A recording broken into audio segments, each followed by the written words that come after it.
It's late afternoon of the 22nd of June 1941, somewhere in Soviet Lithuania. Major General Igor Solyankin, commander of the 2nd Tank Division, ends a briefing with his officers and prepares his unit to move out as soon as possible. There was no time to waste, as German armed forces were already breaking the first line of Soviet defense. The battle was about to begin.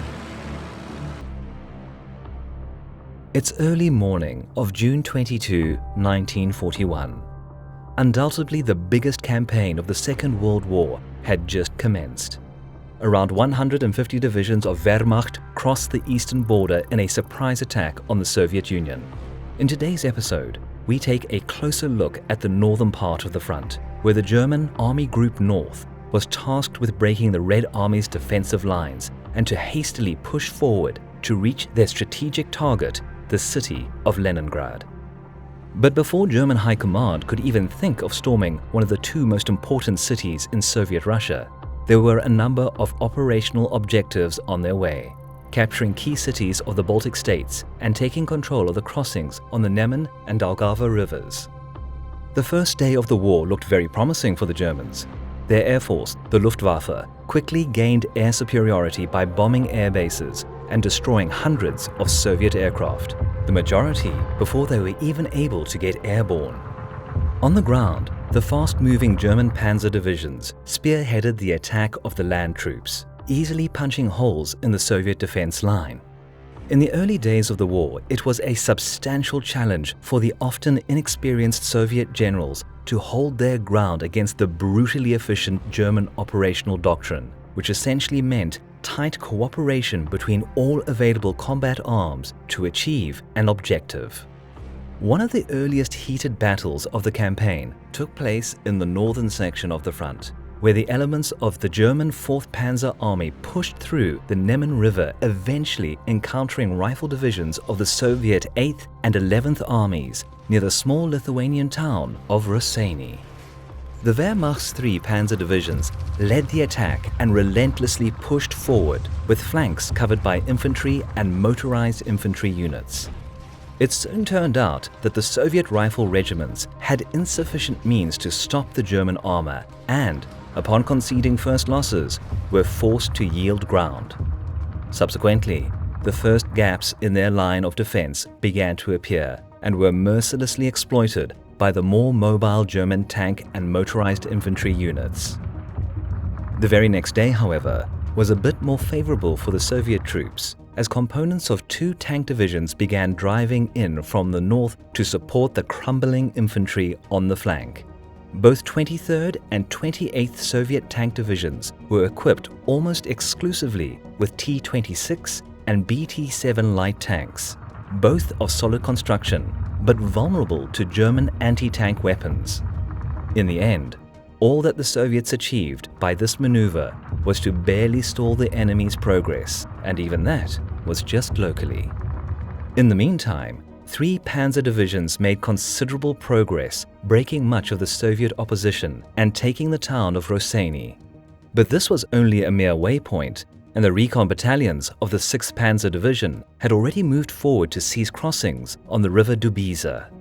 But whilst the Germans secured the bridgehead on the other side of the river, another Soviet unit was about to join the battle. The 2nd Tank Division, under Major General Igor Solyankin, reached the perimeter of the German recon battalion and literally rolled over it, pushing forward to Raseiniai. As the Germans had just experienced firsthand, Solyankin's tank division wasn't comprised similarly to the armored units mentioned earlier. Though his division was also equipped with BT-7 and T-26 light tanks, this attack was performed mainly using vehicles the Germans had never encountered in battle before, the Clement Voroshilov heavy tank, KV for short. This tank, produced in 2 versions, the KV-1 with a potent 76mm gun and KV-2 with a bigger turret to fit the monstrous 152mm howitzer-like cannon, posed a significant threat to any German organizational unit on the Eastern Front. Designed with thick, all-encompassing armor weighing well over 40 tons, both versions easily outgunned any single fighting vehicle the German Wehrmacht could throw at it over the course of June 1941.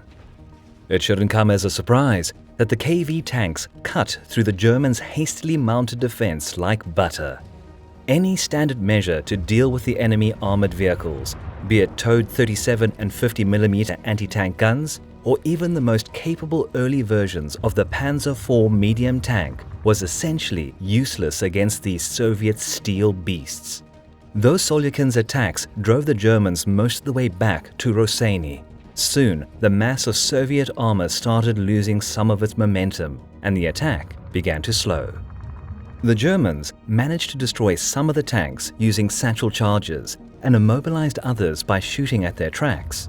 The KV also suffered from unreliable transmission and lack of onboard radio, which made coordinated maneuvers difficult to perform in the heat of the battle. Due to these limitations, Solyakin's tanks soon diverged and set off on individual battles, rather than focusing on a single objective.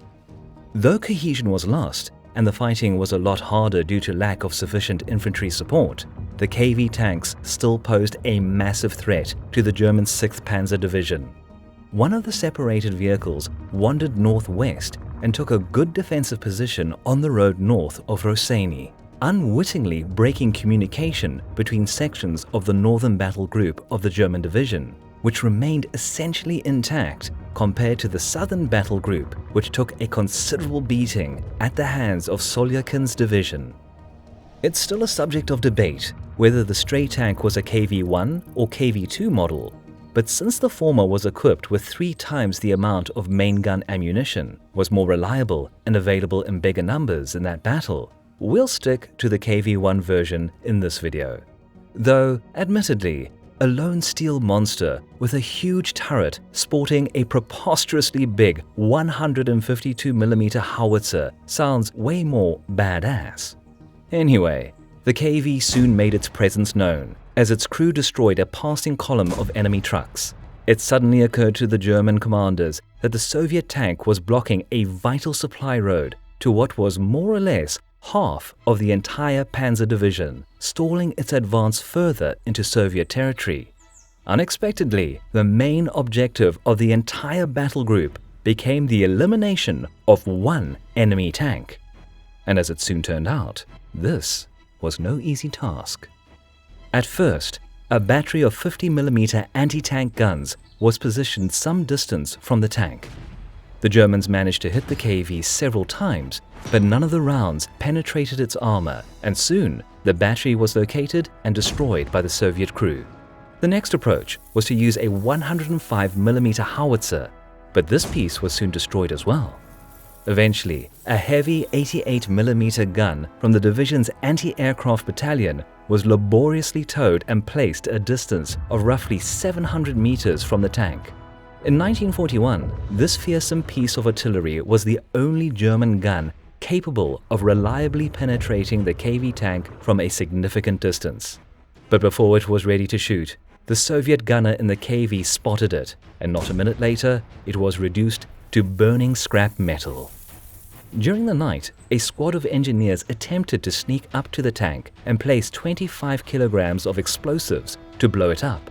But the job was bungled, and when the next morning came, the KV-1 still blocked the road.